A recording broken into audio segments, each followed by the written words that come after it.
हे आपण पाहतोय, लक्षात घ्या. मग त्याच्यामध्ये काय चुकवलं पाहिजे? नामदेव महाराज सांगतात, चुकवा व्यथा जन्माच्या.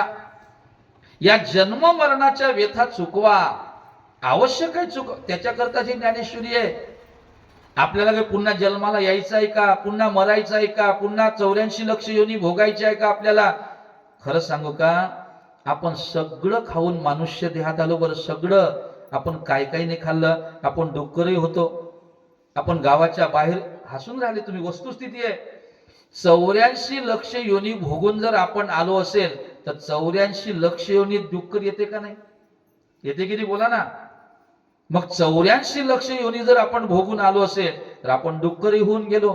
आपण कळबाई खाऊन आलो, आलो की नाही? आपण बैलही झालो. आपण सगळं सगळं झालेलो आहो. आणि सगळं होऊन आपण या मनुष्य देहात आलो. आता कशा करता आलो?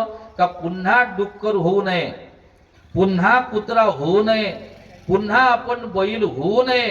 हे सगळं चुकवण्याकरता या ज्ञानेश्वरीचं पारायण आहे.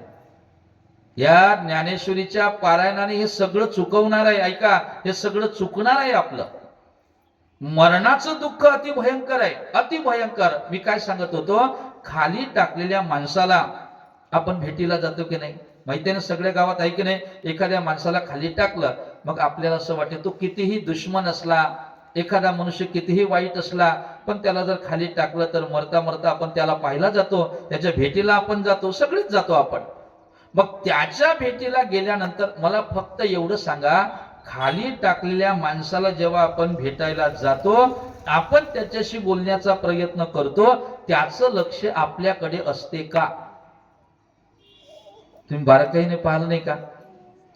असते का आपल्याकडे लक्ष? आपण खूप, अहो बाबा ओळखलं का मला? रघुनाथ बाबा ओळखलं का? मी पोरगा होय तुमचा. आता कुठं पोरगा, कुठं? ऐका, खाली टाकलेल्या माणसाला कोणताही सोयरा भेटीला येऊ द्या आणि आपली ओळख त्याला देऊ द्या. ओळखते का माणसं? खाली टाकलेला माणूस ओळखतो? नाही नाही, तो कोणालाच ओळखत नाही. का ओळखत नाही? कारण त्याला ती वेदना चालू असते. सोपं नाही, लक्षात घ्या. जेव्हा या शरीरातून यमदूत प्राण काढते की नाही, तसं नाही काढत. काय आरामात काढतात काय? एक तुम्ही नाट बघून घ्या, जेने हा जीव दिला दान, या नाटाचा विचार करा तुम्ही. त्या नाटामध्ये संपूर्ण चिंतन आलेलं आहे, लक्षात घ्या. मग या शरीरातून प्राण काढत असताना यमदूत काही सावकाश काढत नाही, आरामात काढत नाही, फार त्रास देतात आपल्याला. त्या वेदना अशा सांगतात. विंचू असते की नाही? असते की नाही विंचू? एक विंचू चावला तर किती वेदना होते, होते की नाही? आता ज्यांना चावला त्यांना माहिती आहे. असे 7 विंचवाची वेदना एकत्रित कशाने होते? काय चावल्यावर होते म्हणतात? इंगळी, आहे की नाही? आता ऐका, 7 विंचवाची वेदना कशात असते? त्या इंगळीमध्ये असते, इंगळीत असते, ते इंगळ असते. अशा 1000 इंगळा चावल्यानंतर काय होईल?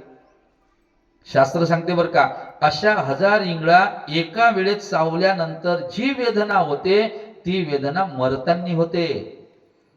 मग ही वेदना होऊ नये, जन्माची वेदना होऊ नये, याच्याकरता आपल्याला या जन्माच्या व्यथा, मरणाच्या व्यथा, हे 84 लक्ष योनीचं हे राहाडगाडग, हे सगळं आपल्याला चुकवायचं आहे. मग कशाने चुकवता येते? त्याच्याकरताचे पारायण आहे, त्याच्याकरताची ज्ञानेश्वरी आहे, त्याच्याकरताच हा सप्ताह आहे.